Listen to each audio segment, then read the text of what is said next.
Okay, ఇప్పుడు RCM cycle అంటే ఏంటో తెలుసుకుందాం. What is RCM cycle?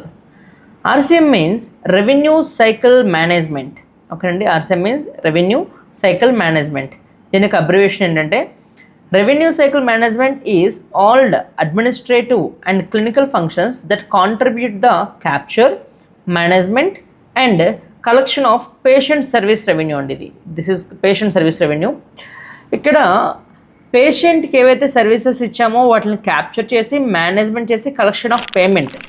ఓకేనండి, ఆ యొక్క సర్వీసెస్కి మనం ఆ యొక్క రెవెన్యూని క్యాప్చర్ చేసే విధానాన్ని రెవెన్యూ సైకిల్ మేనేజ్మెంట్ అని అంటారు.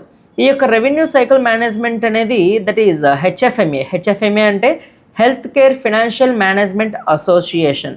ఈ యొక్క రెవెన్యూ సైకిల్ మేనేజ్మెంట్లో మనకి సెవెరల్ స్టెప్స్ ఉన్నాయి. మెయిన్గా నేను 11 డాక్యుమెంట్ చేశానండి. ఇక్కడ చూడండి, first one pre registration, establish financial responsibility, check in patients, clinical encounter, assign medical codes, reviewing building complaints, checkout patients, prepare insurance claims and submission, monitor payer adjudication, generate patient statement, follow up payments and collections. ఈ విధంగా మనకి 11 steps నేను document చేశానండి. ఇప్పుడు ఒక point తర్వాత ఒక పాయింట్ని మనము క్లియర్గా నేర్చుకుందాము.